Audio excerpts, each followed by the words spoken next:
And welcome to this episode of Season 3 of the Dr. Tech Show, where myself, Pauline Roche, and Sweyn Hunter, and sometimes guests, talk about digital topics, including the world of online communications and digital inclusion, in a show which is the brainchild of digital storyteller, the late John Popham.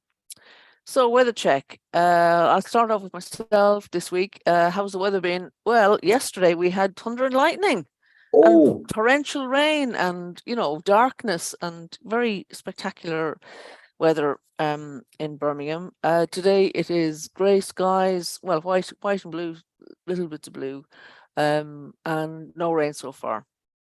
How are things for you, We've had Sweyn? a beautiful weekend of sunshine, and it's sunny again today. Cool, not overly warm as usual here, and I did notice down in England that I think it was in Manchester, there was a music festival yesterday which had to just switch everything off in the middle of the day due to thunderstorms, and they were advising people to not use selfie sticks. Wow. And stand more than 3 meters away from metal structures. Right. Wow. So they did that for 40 minutes, and then they started the festival up again. So that's quite fun. Just since you mentioned thunder, yeah. We didn't have any thunder here, I'm pleased to say. So selfie sticks would act as a lightning rod? I suppose that would be the thought, yes. Yeah. Wow. Okay. There was a flood warning for Birmingham as well, but as far as I know, it may have happened, I don't know, but certainly there was a lot of rain, and the grass is looking very green this morning, so some people won't be unhappy about that. So welcome to this week's show. No guests this week. We are hoping to have some more guests before we finish for the season at the end of July, but we'll see. And if you would like to be a guest on our show, and you deal in the world of online communications and digital inclusion, we would love to hear from you. We are going to have some of our usual guests on, as we say, before the end of this season, but we're always open to new guests, people who have never been online before, people who are getting online, helping other people to get online, digital champions of all from all backgrounds. We'd love to hear from you. So yes, please do contact the show. Moving on to dates. Sweyn, what dates have you picked up for us in the last week? Well, the first one is something called Loneliness Awareness Week. Let me see if I can share the screen. I'm sure I can eventually. Now, it's basically, it's a fact that we all do get lonely, and the organisers of this week say it's time that we could talk about it, or we need to continue to talk about it. So it's the Marmalade Trust who has invented, I suppose, and organises the week, and it's dedicated to raising awareness of loneliness and getting people talking about it across the UK and beyond. So they say connection matters. It's what makes us human. Whether it's your regular barista, your friendly dog on your walk, the shopkeeper down the road, everyday moments of connection, they really do matter, and they make us feel happier and less lonely. So for this week, in Loneliness Awareness Week this year, they're encouraging everyone to harness these moments of connection, and then together we can all feel a bit less lonely. And they've got 2 hashtags which are on the screen there: #connection matters and Loneliness Awareness Week. That's quite a mouthful, that one. It is a bit. Yes. And I thought that was very much in the spirit of much of what John Popham used to do, and which many people try to do. The need to chat, facilitating chat, sometimes using a digital platform. Yeah, excellent. Well, I agree with that. I'm delighted that you brought that up, because loneliness does affect all of us. We all, I get lonely, live alone, and I try and overcome that. I try and get used to being on my own, because we're all going to be on our own at some stage in our lives. But also getting out and seeing other people as well. And I have a leaflet from Mind on my fridge. I'm holding it up now. I don't know if you can see it in the screen, but it's the one I got a while ago. Quick tips on loneliness, and their tips are to identify what makes you lonely. Perhaps you don't see or talk to anyone very often, or you may not feel understood and cared for when surrounded by people. So identifying the cause is important. Make new connections, and I'll certainly do that. Going out and meeting new people. It suggests joining a class or online community that interests you, or volunteering. Now, we've talked about volunteering often on this show before, especially with Volunteering Week just gone. And certainly volunteering does help you, you know, appreciate the good things that you have in your own life, and also help other people and meet new people as well. So, so we certainly recommend that. Asking for help is a good one. Mind actually has an info line. The number is 0300 123 3393, or text 86463. They're suggesting opening up, you know, telling other people how you feel. There shouldn't be any embarrassment about loneliness. No. We all feel it from time to time, and you know, we can all help each other overcome it.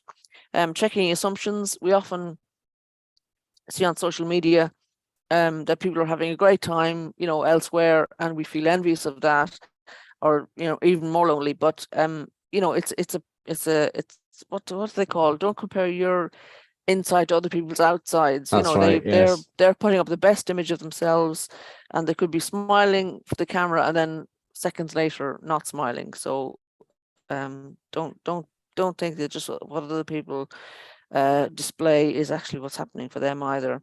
Taking it slow, you know, if things have changed in your life, you know, you could be overwhelmed to meet new people. So just going to a cafe or a cinema where there'll be people there, but you're not expected to talk to them necessarily. Then, you know, that can help to alleviate some of the symptoms. And just thinking how you're feeling, thinking about the other things that affect your well-being, eating, sleeping, self-esteem, and physical health. You know, if we make sure all of those are going well, then it can help to alleviate the symptoms of loneliness as well. So yes, let's all try and help each other with that. Thanks, Sweyn. Yeah, no, it's great. I was trying to find that leaflet online. It is there, but it's being sold in bunches of 100. But I think it's there's lots of information on Mind's website about loneliness as well. And I was about to say, Pauline, you do so many things, you meet so many people. How can you be lonely? But that just shows everyone can be lonely. I mean, I'm lonely sometimes myself, not very often, I have to say. But it's the whole thing about not making assumptions was, I think, the best thing in all of that you read out, probably, for me. Yeah. So that's loneliness and the awareness week for it this year. So the other date that I had found was one that's really quite close to my heart. It's called World Refill Day. And it's about trying to avoid single-use packaging. So it's a nice picture of a milk bottle there, which you remember, that used to be taken back and cleaned and refilled. It's a global day of action to prevent plastic pollution and to help people live with less waste. And it's designed as a campaign to create an alternative vision of the future and to accelerate the transition away from single-use plastics and towards refill and reuse systems. So together with their partners and their supporters, the group that's organizing this is building a global movement, they say, inspiring action and demonstrating that the world is ready for a refill and reuse revolution. So the overproduction and consumption of single-use plastic is creating a global environmental and humanitarian crisis. And I have to say, if you ever go for a walk on any beach nowadays, you can just see it in front of your eyes.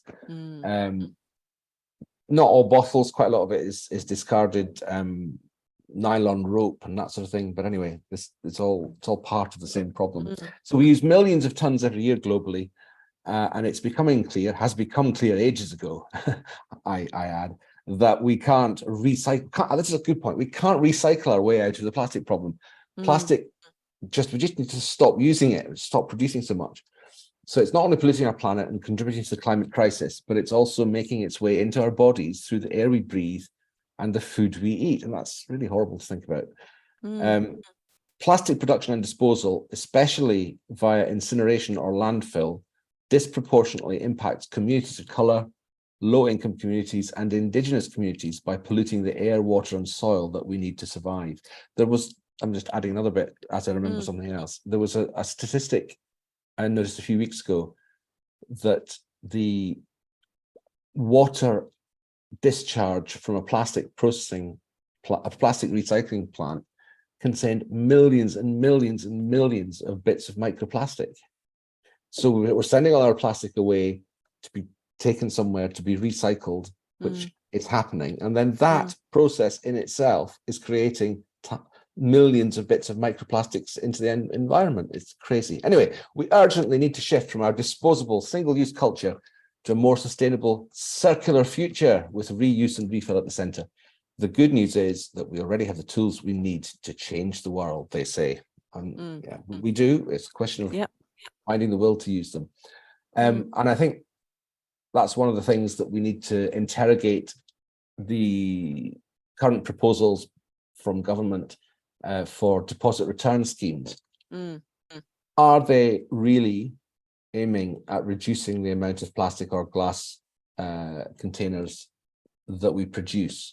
Or is it all just about recycling? Well, in this country, the proposals are all just about recycling.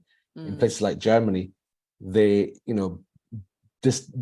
brewers all use the same type of bottle, and they collect them back, they wash them out, and they reuse them 25 or 50 times. Wow. Similarly with plastic containers, although they're not reusable quite so many times. I think it's up to about 25 times. But that means that Germany, for those that are participating in that scheme, are producing somewhere between 2 and 4% of the packaging that the rest of the world or other countries that don't do that is. So I don't know how we get there, but it's clear where we need to go. And that's the end of my refill party political broadcast. No, that's great. I mean, I can't understand how, people who don't agree with that. It just seems logical. We know the climate is a crisis. We're in a climate crisis. Whatever we can do to make it better for ourselves and for other people just seems logical to me.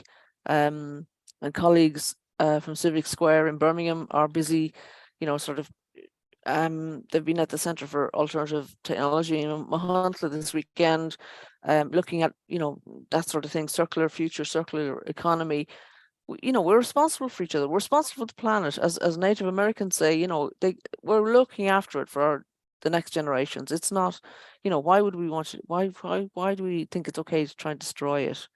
It's just not okay, and we need to be part of keeping it as long as we can. And the Centre for Alternative Technology has been proclaiming this message and campaigning since the 70s. I mean, there are very few fundamental new concepts in all of this. It's use less stuff and reuse what you can.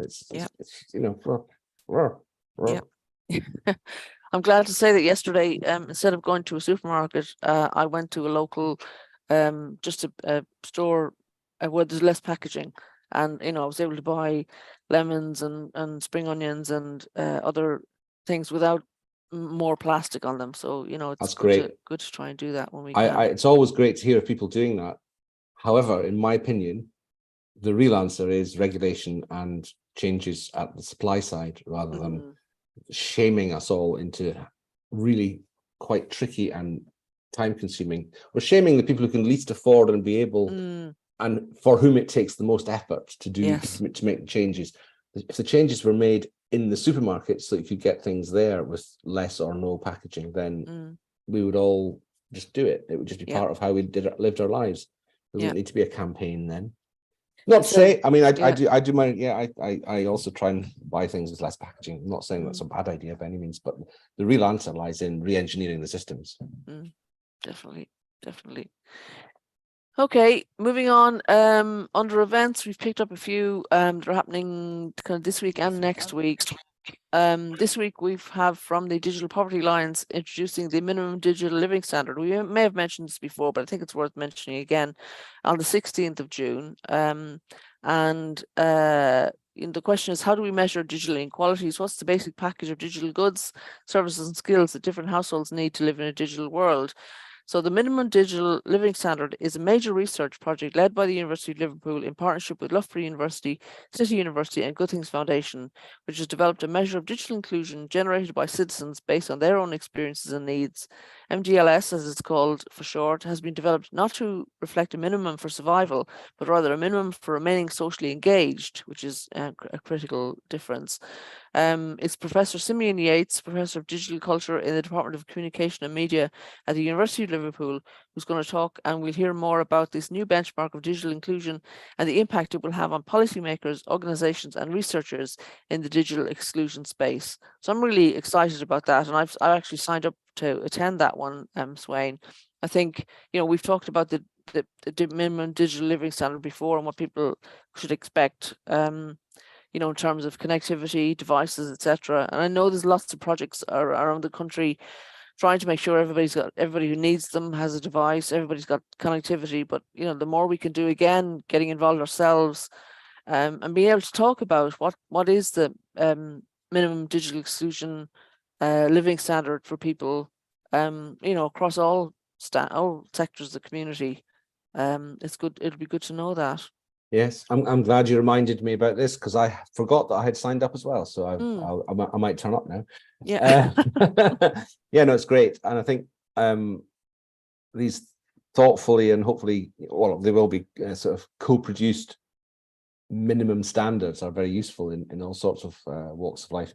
Another one that I heard of that someone was working on recently was a minimum standard for the equipment for solar panels and associated equipment, the minimum required to provide hot water, cooking and heating one room, for example.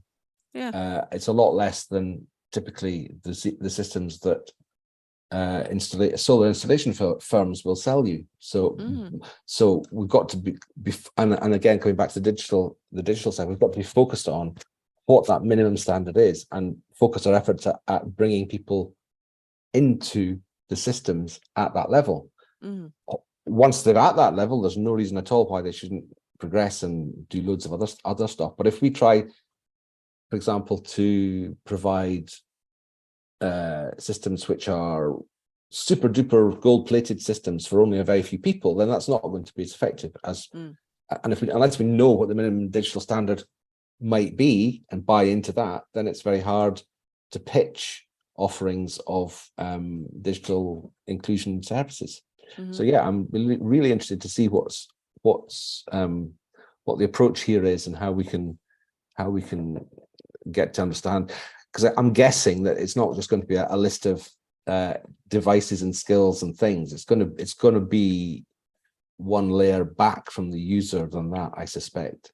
And I'm sure it'll be about thinking about what groups of people and individuals actually need, and then going from there to what digital skills and stuff they need. So I'm really looking forward to the details of that. Yeah, good work. So next week, as we've said before on the program, is Digital Leaders Week, and so this week we've picked out a few of the sessions under the on the schedule under the theme of inclusion. Just 3 or 4 ones that we think might be of particular interest to people who you know, listen to the show. So the first one is on the 19th, so a week today. It's called Closing the Gap. £19 billion in unclaimed benefits and its impact on social outcomes. So this is highlights from a groundbreaking report, missing out £19 billion of support goes unclaimed each year. And it's shocking. The blurb says that such a huge sum of money is left on the table at a time when many families continue to struggle with the cost of living crisis. This unclaimed benefits gap has far-reaching implications for social outcomes, as high living costs and historically low benefit levels place a heavy burden on low and middle-income families. Understanding the scale of unclaimed benefits and identifying those who are missing out and why is crucial for designing effective policies and proactive interventions. So Director and Founder Devon Gillenay, together with Client Services Manager Abigail Everett from this organisation, will present the analysis together with the latest award-winning work they're doing with their partners and local authorities to tackle the issue. They will share evidence-based and data-led approach, which aims to maximise income through increased benefits uptake and provide families with better access to much needed support. And the name of the organisation is their Policy and Practice. That's right on the screen. So it looks like a really helpful session for people to attend. They are asking people to register, obviously, for that session. For all the other sessions are available as part of Digital Leaders Week, but that's an easy thing to do. So I'd recommend that one. Yeah, I mean, I've always thought, Sweyn, that the information about benefits that are unclaimed is out there, and if we can bring people closer together, those who haven't claimed and the benefits that are available, then that seems sensible to me. Absolutely, absolutely. It's there. It needs to be claimed. I mean, none of the benefits in our system are over generous in any way whatsoever. So it's very important that people know what they're entitled to, and at least get that. Yeah. It just seems logical. It's there, as you say, to be claimed. And if we can help those who are helping the people to make the claims as well, then it's logical, and it would then obviously it benefits the country, because that money then is in circulation to help with spending and generally a better economy that way. So the next one was on 22nd of June with our friend Casper Kennerdale from ClearCommunityWeb, who is also going to be on the show hopefully in the next couple of weeks. It's their person-centered approach to digital inclusion. And as I say, we've had Casper on the show before, and so his organization ClearCommunityWeb helps older people, vulnerable adults and carers build digital awareness, confidence and skills across South London. So in this blurb for this session, Casper is saying that in 2022 they reached in excess of 500 residents via their integrated program of drop-ins, community learning, awareness workshops and home visits, alongside access to data and devices via partners. ClearCommunityWeb has taken the approach of understanding holistic needs, impact of mental health, to develop more specialist work with disability and disabled people, but also within specific communities to understand the challenges and barriers better. They adopt a person-centered, i.e. people-first approach by understanding what the person is trying to achieve, their challenges, and then the technology fit that is the most appropriate to them. As such, we advocate being and feeling safe enough, he says, and also that technology is a choice. For many, the change required is less about access and the adoption of technology, and as much about mediating a change in a relationship to it. So I think we can certainly go along with that one. Sweyn, it's certainly the kind of approach John would have had. Absolutely. What do people want to do, and then how can technology help them to get that to reach that goal? Yeah. If it is technology, sometimes technology isn't the way, or sometimes it's a tiny part of what's required. But both can be true. Either can be true. Yes. Yes. And it's good that they're working with disabled people as well, because obviously people with specific needs have specific requirements around technology, and you've picked up a story that we'll be talking about a little bit later on in the show, but there are other organizations out there to specifically help disabled people and technology.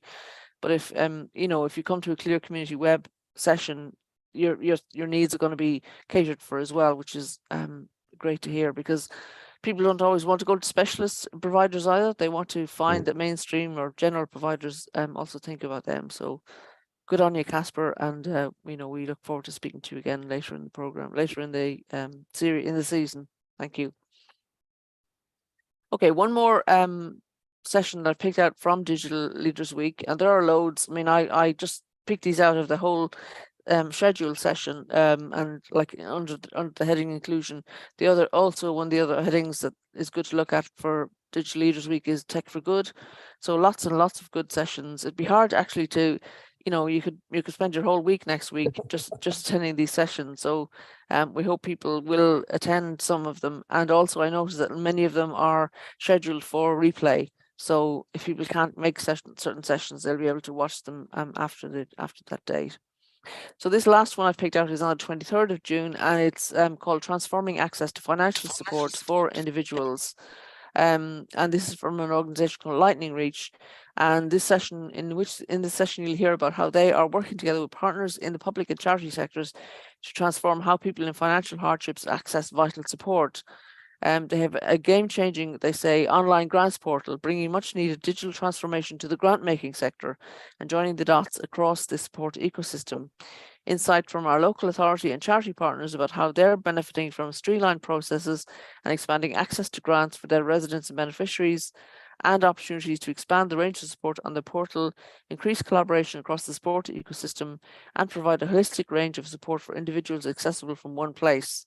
So that sounds like useful for lots of organizations that we might have contact with, grant makers, local authorities, charities.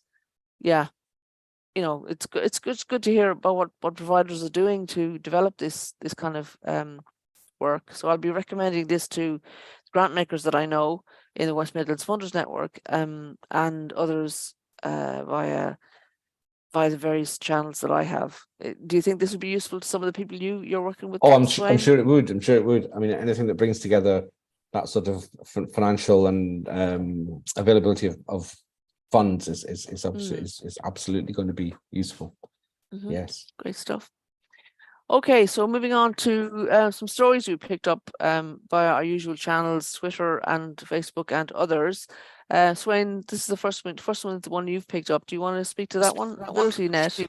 Sure. While I was attending the AbillityNet seminar, because we highlighted that last week, there was reference made to this resource here, which I had missed so far. So just very briefly, this is the AbillityNet My Computer My Way site. And what it is, it's 39 guides which offer step-by-step instructions on how to adapt all types of phone, computer, and tablet to meet your needs.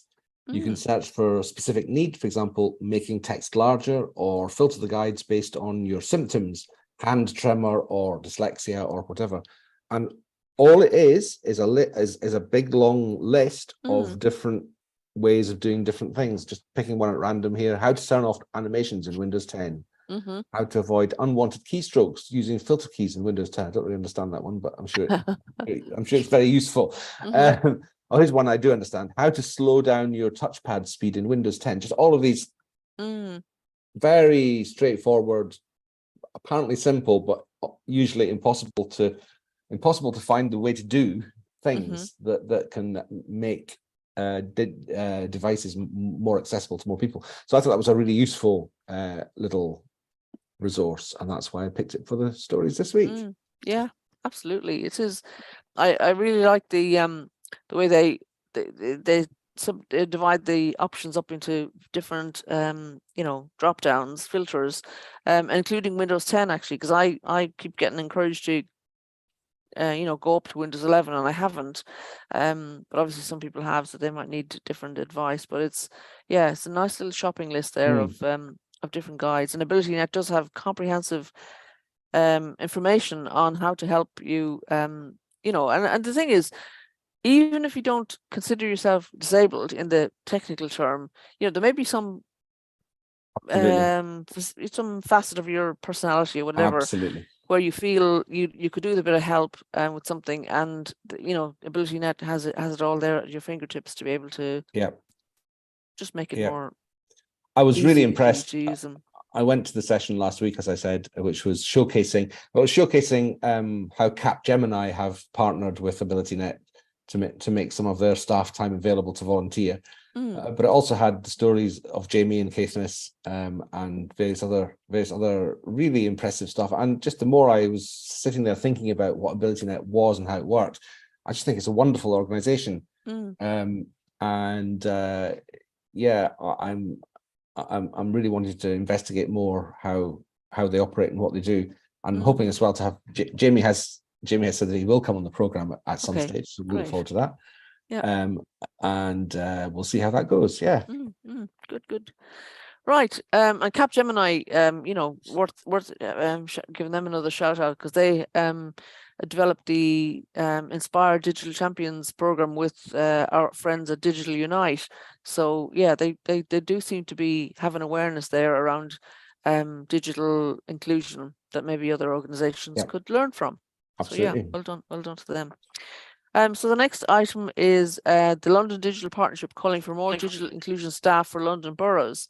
This is the London Office of Technology and Information, who we've mentioned before, and they've recommended the boroughs use more dedicated staff and build further capacity for triaging residents in their digital inclusion efforts. And this research report is based on research in 4 pilot projects in Barnet Council, Royal Borough of Kensington and Chelsea, Southwark Council and Westminster City Council, taking in data from interviews with practitioners and a phone questionnaire of residents, culminating in 4 recommendations which could be relevant to local authorities outside of London. The first one is that boroughs should consider having dedicated digital inclusion staff to triage people on their needs. The second is that they should not use triage models that rely on frontline staff carrying out the task in addition to their existing roles. Thirdly, they should focus on improving the capacity of existing digital support to meet the needs. And fourthly, they should explore other means of reaching digitally excluded residents, such as building the capacity of the local voluntary and community sector. Other findings in the research was that there are significant variations in how the triage process is delivered. There's sometimes problems with practitioners being truly trained and resourced, and there's a lack of capacity for frontline staff to triage residents. In his introduction to the report, Lottie says, "We hope the lessons learned and recommendations will help boroughs design future services that help identify digitally excluded residents when they first engage with council services and signpost them to locally available digital support." Well, that echoes, Sweyn, the story we had last week of a digital equity, people helping people being able to help others, as well as delivering the help. But it's great to see it, doing research that can be copied in other parts of the country outside of London. Lottie is the organisation which brings together all the London boroughs to look at what they can do, how their digital and technology operations might be improved. It's a bit similar to, in Scotland, the Digital Office for Local Government. And it's quite interesting. I think it's interesting that they're recommending that staff who help people with digital ought to be specialists. I think that's dedicated. They say dedicated. Dedicated, yes. In other words, yes, that's different. In other words, that it shouldn't just be a tack on to the normal referral process or whatever. It should almost be a service within a service. So that and with resource in staff terms to actually make sure it's done properly. And I think it is. I think I probably agree with that. I think as time goes by, I think what we consider to be digital kind of changes, and some things that we used to be think of as digital just become kind of part of the way that things run. So I can see that role persisting, but keeping changing as things get embedded into everyday service provision as well. So it's an interesting suggestion. You have to wonder as well, though, how feasible it really is for local authorities, given the funding situation that they're mainly in. But if that's what the research has found is needed, then it's good that Lottie is saying so. So that's great. Yeah, I mean, I can see, like, when I first started getting involved in smart cities and stuff, and kind of digital by default, which a lot of local authorities were looking at, 10 years ago, certainly 7 or 8 years ago, talking about it more. I could see that local authorities were seeing the monetary value to be gained from people being able to use online services rather than speaking to a person and ringing them up. And similarly with this, I would imagine that they are anticipating that if you can help people digitally, that they can become more skilled themselves and therefore not need to use so much the services that are available. But I think it continues to kind of ignore that people sometimes just want the company. It goes back to the loneliness thing. They want to talk to somebody and feel, and maybe not even loneliness, sometimes just feel like you're talking to somebody who says, yes, I understand how you feel, and I sympathize, and yes, I can help you. Like we like people. We're people. Most people are people. And so they want to talk to another person who can treat them like that. Yeah, sure. Okay, so yeah, well done to Lottie for that, and good information there to be shared around to other local authorities and other people helping people digitally. So the next one is a bit more complicated. The principles of asynchronous communication. We were talking about this before the show. We weren't sure whether it fitted in, but we do like to stir things up a little bit, and so I'll leave it to you, Sweyn, to kind of take us through this one and explain it, and then we can have a bit of a chat about it after. Asynchronous communication, what on earth is that? In this context, I think it means the communication that happens before and after a group of people meet together for an event. So it's the website that you contribute to your ideas in advance, and it's the forum where you discuss the things that you discuss, the things that you continue the discussion on after you go home from a meeting, basically. And one of the things that lots of people are advocating these days is we need to change our way of working from a primarily synchronous model, which means everybody puts lots of meetings in their diary and then goes running around lots of meetings in different rooms, or lots of Teams meetings, or lots of Zoom calls like this one between you and me, Pauline, although we're inviting the rest of the world into this one. We need to consider the benefits of changing from that primarily synchronous model to an asynchronous model, where when we first put up the agenda for a meeting, and let's hope all meetings have agendas, surely they do, then you also facilitate preliminary conversations or communication between the people who are eventually going to meet. And then afterwards, when you've had all these fantastic ideas, you don't just get a bullet point of actions to be taken, you get a means to somehow continue conversing with the people, developing the ideas. And some people claim that meetings could either be almost eliminated or be much shorter if we manage to find ways of doing this. And what this podcast is doing is it's claiming to have identified 5 principles by which you can do this.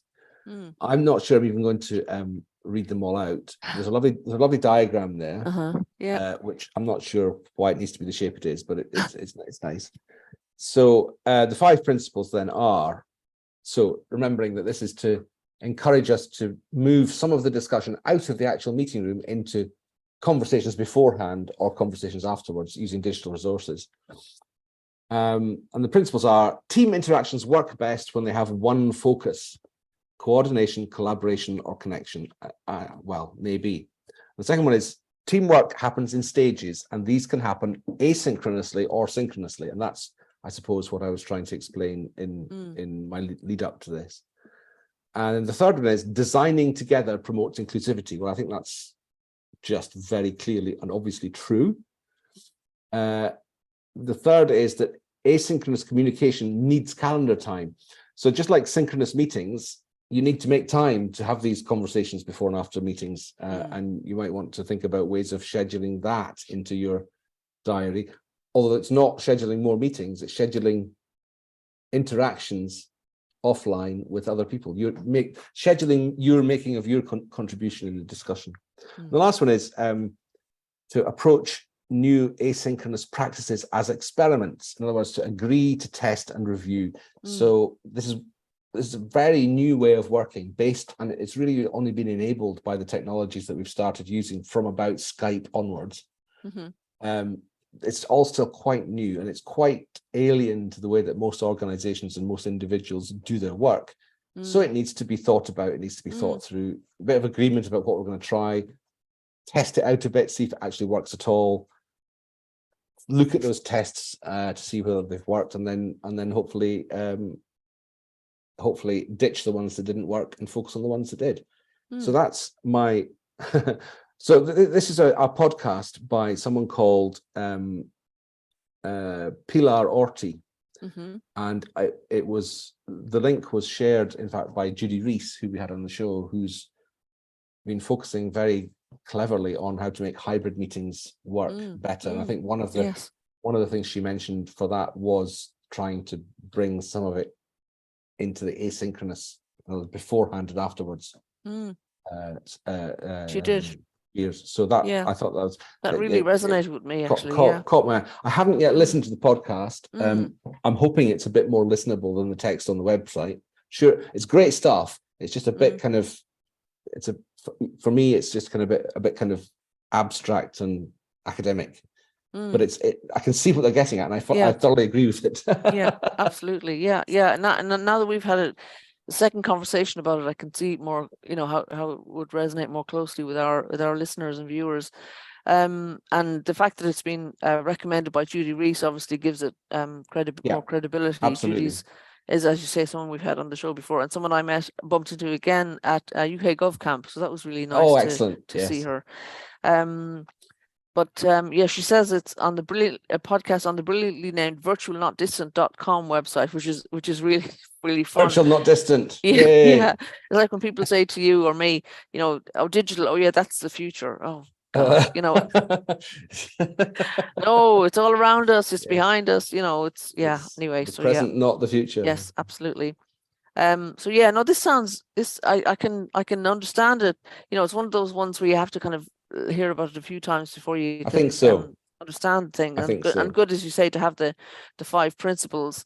Yeah, I mean, it makes complete sense, and I can again relate it to the post UK GovCamp. Somebody in government set up it was a weekly like breakfast meeting where you kind of join online. I'm sure you've been to those as well, where some of those, yes. yeah, a document is shared before the meeting as well, or people are asked to suggest topics, and then people at the meeting vote on the topics. It's like a bit like a mini on conference.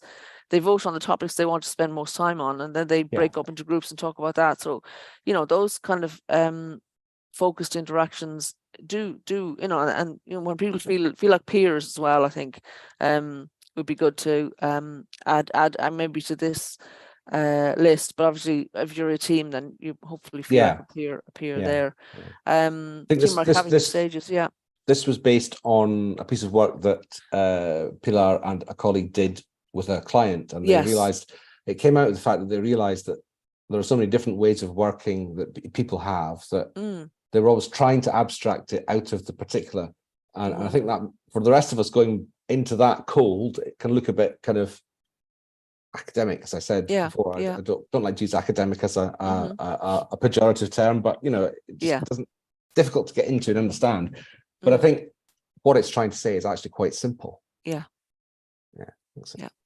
Good one. Okay, thanks for that. Moving on, we've got one from we came across through the Digital Poverty Lines LinkedIn platform, and this is about a personal development program with a small number of inmates and prison officers. And it says that over the past year, I think you got the wrong link on up. I've Sweyn. got the wrong link. Sorry about that. Nathan Shillingford and his team have been working with Governor Amanda Hughes and her prison officers within Residential Unit 5 in this prison to pilot a personal development program with a small number of inmates. In collaboration with the Invested Man, EY Outreach, Joshua Carter, and the West Midlands Violence Reduction Unit, HMP Brinsford organised a showcase to unveil the journey of young men striving for personal development and reintegration into society, combining holistic wellbeing support, peer mentorship, and creative media production. And this journey that they made serves as a clarion call for society to ensure digital resources are accessible to all, regardless of their circumstances. By bridging the digital divide, the writer says we can unlock the transformative power of self-expression and creativity, making a positive impact on the lives of those who need it the most. Well, yeah, certainly we have no problem agreeing with that. You know, people have been sent to prison. We've talked about people in prison before and digital, and you know, you've been sent to prison for whatever reason, doesn't mean that's the end of your life, that you shouldn't be having resources invested in you to give you more opportunities, you know, because it's not because people have opportunities that they've gone to prison. It's because they haven't had opportunities and something negative has happened. And yeah, so if we can make it a better story in the end, then we certainly would agree with that. That's great, and we hope they continue to develop that. Okay, next story is one I spotted probably on Facebook, I think. Yeah, where Android users are being warned over copycat apps wiping bank accounts. This was reprinted in the Birmingham Mail. There's an urgent warning over apps which can raid bank accounts, and Android users are being told to protect themselves and exercise caution over the bank raided copycat applications. Tech experts and security boffins, as they say on newspapers, reckon there are steps device users and owners can take to protect themselves, but have urged vigilance. Cybersecurity company Kaspersky says apps are promising daily profits of up to $9,000, that's £7,100, with an initial investment of just $250 or £200. Senior malware expert at Kaspersky, Tatiana Shishkova, told The Sun, in the latest version of the scam app, the user just puts their data into the app and receives a call from the scammer. The scammer convinces them by phone to pay some money to get more later. And her steps to protect yourself include checking the reviews of these apps on the wherever you're getting your apps from, checking the date the app was created, the website of the developer, and your common sense.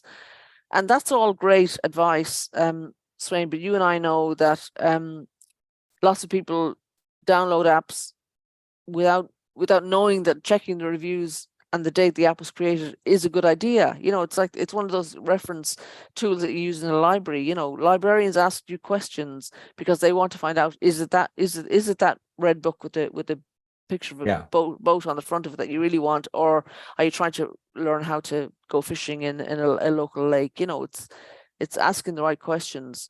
So checking reviews, as I say, is not it's not a skill that people have at their fingertips or ordinarily, and checking the dates the app was created.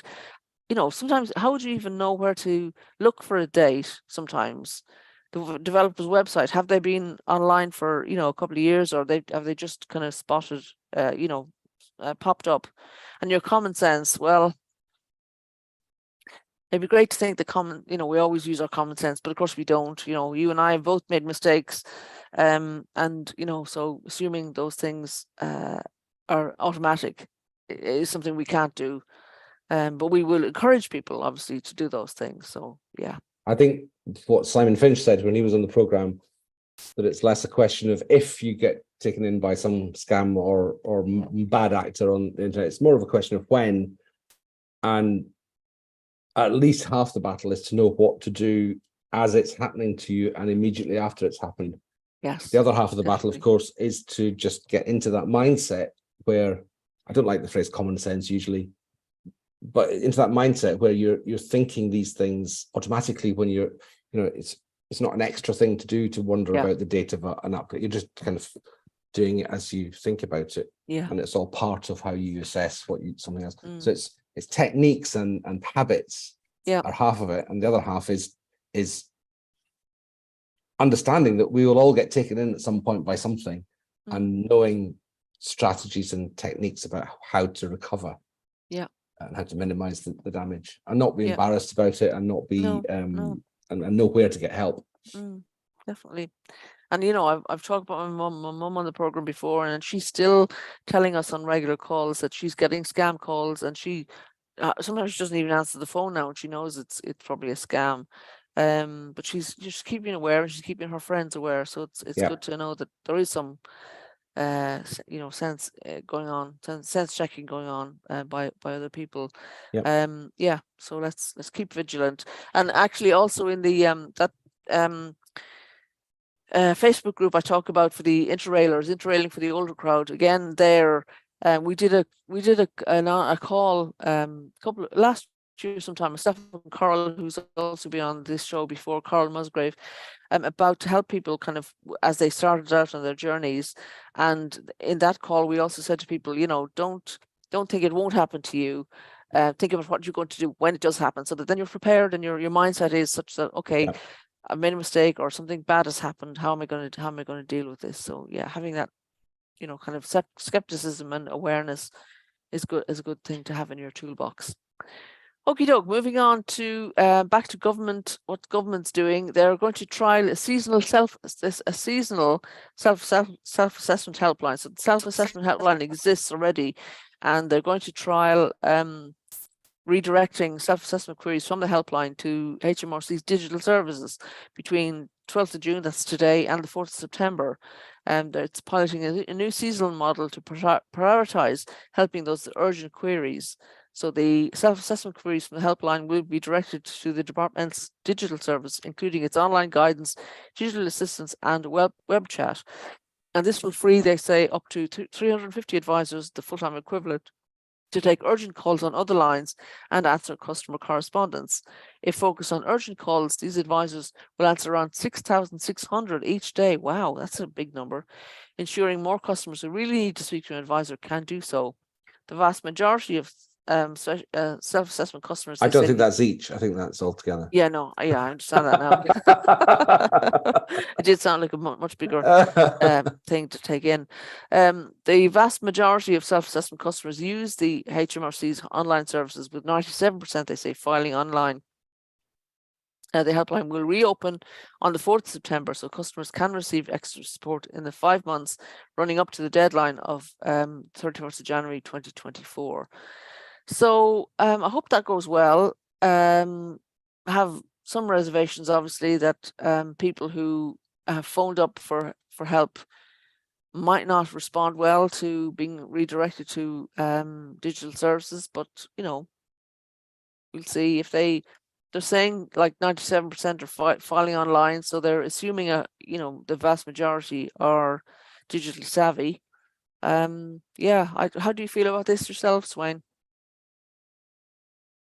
It's an interesting experiment, and as you say, I hope it goes well. I suppose the other thing to say about it is that this is the HMRC's self-assessment bit, so that's quite a small number of people in actual fact, compared to the people who get wages with tax deducted at source, or people with bank accounts where the interest is paid, where the interest doesn't count towards tax or whatever. So,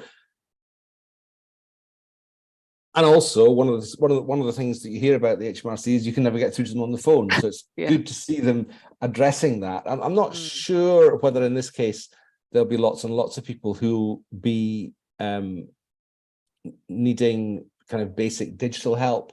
If they're already filing their tax affairs online, either they've got someone to do it for them, which will be a vast number of better off people, or they'll be more confident themselves. There will be a core, I'm quite sure, of adults of all ages who, although they feel forced into filing their accounts on their tax affairs online, aren't confident. So maybe this will help those. We'll just have to see. Hopefully they do a proper review and analysis and report on their experiment, because it looks like a very interesting one. Yeah, it'd be interesting to hear if anybody who has another view on this, or kind of has experience of it, because if people are finding it a problem, then we'd like to know about it and tell other people. So if anybody does want to respond to this and tell us more about it, then we'd like to hear from them. And our last story for today is the Citizens Online Impact Report 2022-2023. And Citizens Online have been helping people to get online for a lot longer than we've been online. But they're a really good organization. But they reported on their data.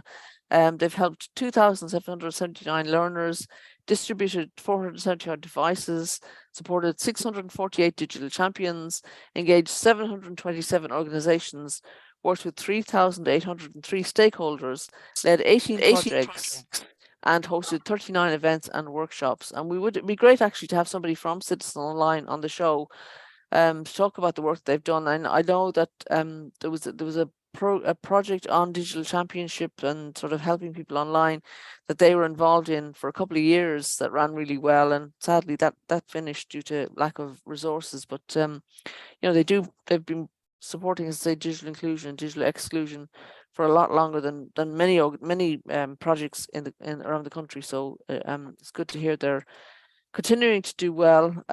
648 digital champions is a great number. It's amazing. And I think that's not just locally to where they're based, they're around the country.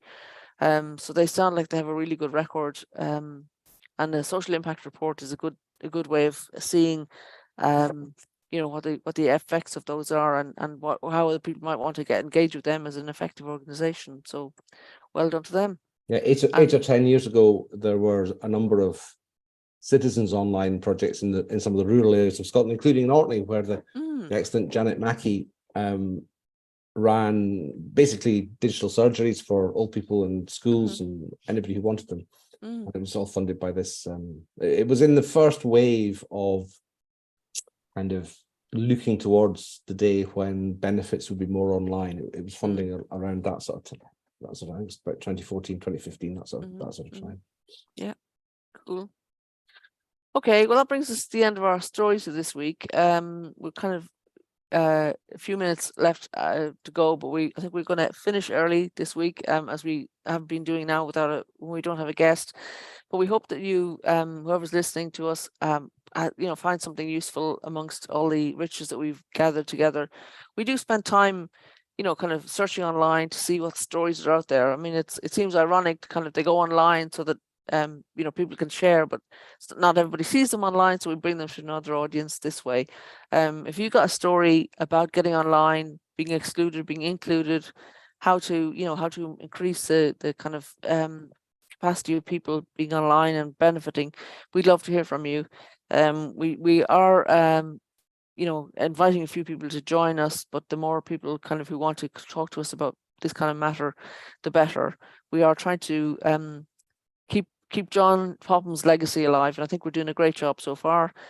We can always do with a bit more help, so please do get in contact with us. So for this week, thank you very much. Thanks, Sweyn. Great to see you as usual. Have a great week, everybody. See you Have soon. a good week. Bye. Bye.